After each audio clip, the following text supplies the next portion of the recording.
Hey guys, happy Monday. Hope you're doing well. So today we are going to be talking about picture graphs.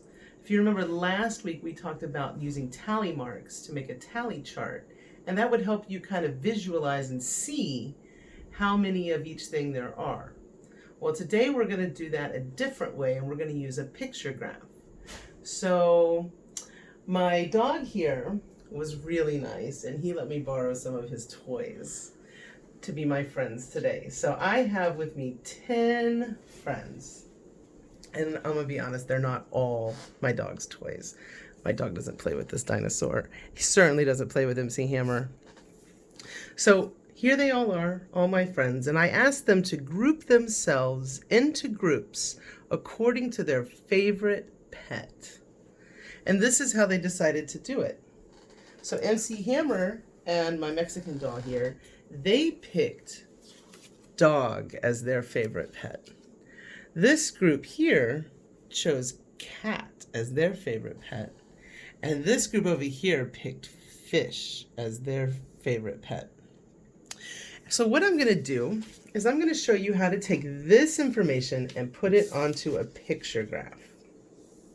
So this is what a picture graph looks like. It looks a lot like a tally chart.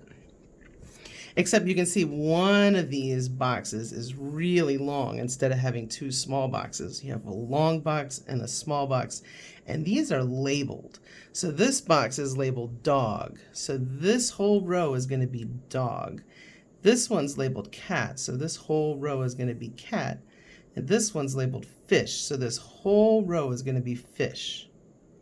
So if I look over here, I can see MC Hammer and my Mexican doll. They picked dog. And since there's two of them, I have one picture for each. So this one belongs to MC Hammer.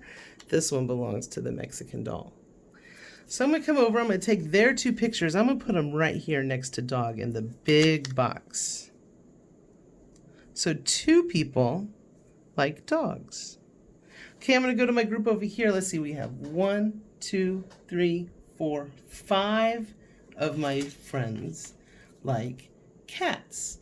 So let me see, I should have 5. I have 1, 2, 3, 4, 5. So I'm going to bring those over here, and I'm going to put them next to cat.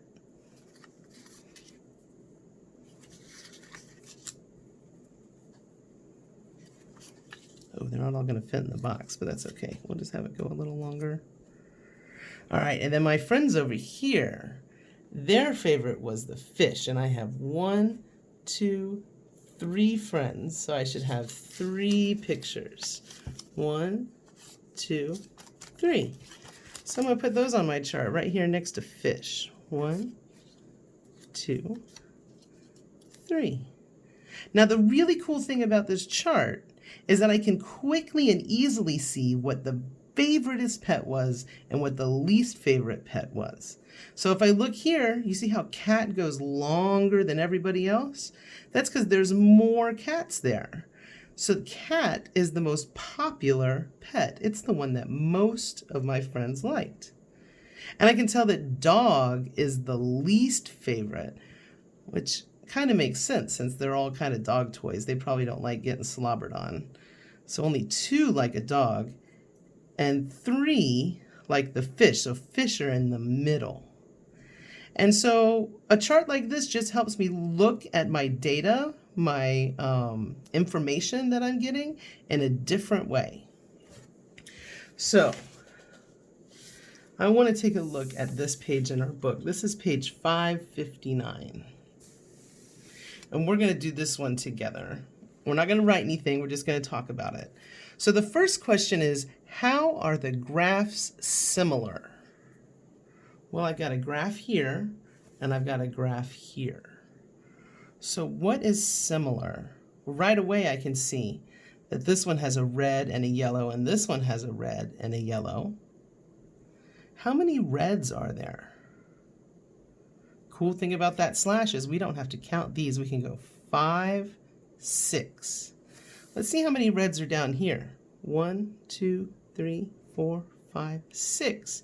So that's similar. They both have the same number of reds. How about yellows? How many are here?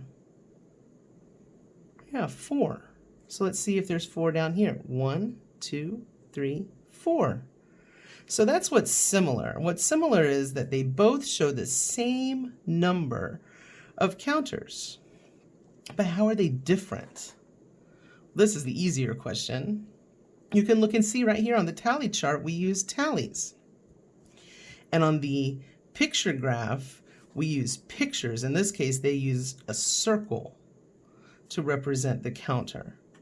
So this one uses tallies and this one uses pictures, and they're both very helpful tools to understand our data. So, good luck with your lesson today. I'm sure you guys are going to do great. We'll see you tomorrow.